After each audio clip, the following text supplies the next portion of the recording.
Today on First Issue Ever, we're talking about The Question. Check it out.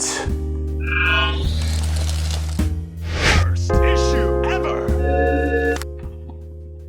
Oh, hello, and welcome back to another episode of First Issue Ever, the only show that cares about the only number that matters in the world of comics, and possibly the world, and that is the number one. My name is Steve. Welcome aboard. This is a rocket ship that's going straight to the moon, and once we're there, we're gonna dig deep till we find, you guessed it, more number ones.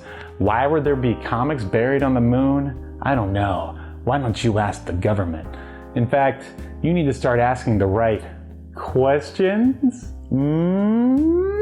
That's right. That's a little foreshadowing, if you will, of what our new number one is going to be. But before we get to it, let's talk about what's about to happen here. We've covered a lot of Image comics on this show, obviously. We've covered some Archie and the Dark Circle imprint, which is also owned by Archie. We've covered the two Marvel books and all the Deadpool anyone could ever possibly want. But the question that everyone keeps asking me on social media and on the street and down at the docks and at the elementary school where I like to hang out from time to time is, Steve, when are you going to cover a DC book? Whew. Man, well, that is a hard question to answer. You see, I don't care too much for the DC universe. Well, there was a time where I read a few things. I was a big fan of the 90s Aquaman. When he was missing a hand and he had a spear instead.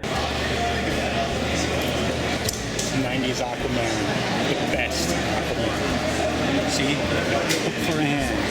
But there are a few characters that it seems like only I care about in the DC universe. We're going to talk about one of them today, and here it is. We're going to talk about the question. Yes, now, before we get to talking about that particular issue, let's talk about exactly who or what the question is. The Question was created by writer-artist Steve Ditko, who you may have heard of. He co-created a little character with Stan Lee that you may have heard of by the name of Spider-Man. Ring any bells? What? No? Okay, well, we'll move on. Originally published by Charlton Comics, which is an old publisher that doesn't really exist anymore, and later acquired in the 80s by DC Comics. The Question's real name is Charles Victor Zaza, or Zez, I don't know, I've heard it both ways, or alias Victor Sage for short, is a hard-hitting investigative journalist who likes to uproot corruption and then write about it in the newspaper, the way the media is supposed to work, but hasn't for, who knows, like 60 years now. And your first question is, what's up with the No-Face? And the deal with the No-Face is he investigated these two scientists. One was good, one was bad, and he couldn't quite prove that the bad one was bad.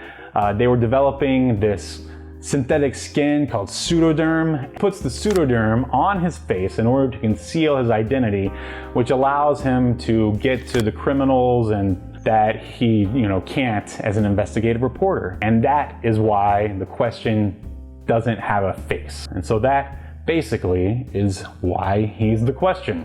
The Question is a lot more ruthless than other Silver Age superheroes. He just sort of beats people up and doesn't really worry if they survive or not. He gives a new meaning to the term hard-hitting journalist.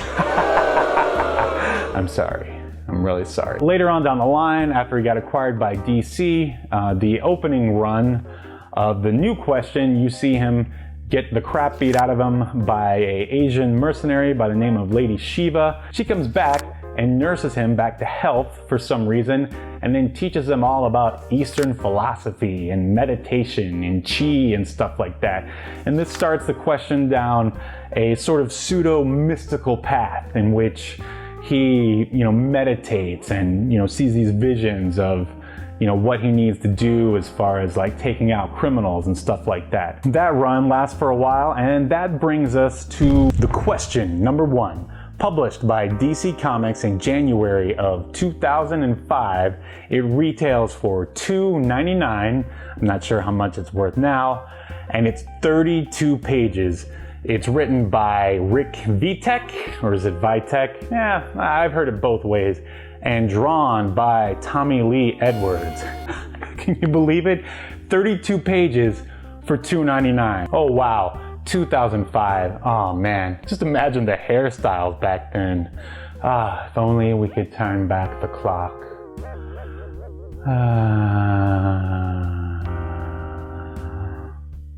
So in this version, they kind of take all that Eastern philosophy stuff and bump it up like 11 notches. Now the question is a urban shaman, which kind of sounds like a drug dealer to me, but he's not. He says that he hears the city talk to him and tells him, you know, what he needs to do as far as like solving crimes and beating people up. Basically, for a lot of this issue here, we see him on the train. He's heading to Metropolis to meet Lois Lane because, of course, any B and C level characters in the DC universe who have their own miniseries, like this one here, have to either be interacting with Superman or Batman because DC is afraid that no one is going to buy the book otherwise. Sadly. Okay, why did I pick this up? I was already a fan of the question to begin with. I always thought he looked really interesting, but never really read any actual comics by him because there really weren't any on the rack to read. So when this one showed up, I thought, wow, this looks like the book for me. And boy, was I right. The writing is really crazy. I mean, this is essentially a straightforward superhero story, but told in a very artistic and interesting way. And the art complements it quite nicely. I mean, you're like reading someone's drug trip almost. This is like almost like the Pulp Fiction sort of superhero comics. Really, really interesting, and I highly recommend it. The bad is that, you know, maybe that might not be your thing. Maybe you want something a little more straightforward. You might find it a little hard to follow, so that's really the only negative I could think of. I mean, this is a good opening first issue, and if I remember correctly, because it's been a while since I've read the whole thing, you know, it escalates well and you get to see him interact with Superman, if that's your thing. I could really care less about Superman. Oh, and also, for whatever reason, the question has had a crush on Lois Lane. Apparently they went to journalism school together, at least according to this comic. If you see this question number one in a dollar bin or in the back issues, I highly recommend you pick it up. Pick up the whole miniseries. I mean, it's only 6 issues and it's really, really interesting. Unfortunately, after this run, they basically killed this version of the question off. He had lung cancer. A woman took his spot and she was okay, I guess. I mean, but why does that always happen? They take these B and C level characters and they go, how can we put a new spin on it? Oh, we'll make it the opposite. When are they going to take, here we go. When are they going to take a woman character and make it a man? That never happens. Never see that. Boy, that would put the whole comics industry on their edge. In the new 52, apparently they did bring back this question, but honestly, I had no idea until I was researching this book. I tried the new 52. It's just not a place that I want to hang out. Yeah, okay. So yeah, that's basically it. Get this miniseries, get it. But if you don't like the question, if you don't like things that are different, you're probably not gonna like it. All right, well, that's gonna do it for this DC episode of First Issue Ever. My name is Steve. Make sure you continue sharing this beautiful show and also like and comment. A couple of you comment. I would love to see more. Let's talk about comics. That's the whole point of this show. But anyway, thanks for watching. We'll see you next time.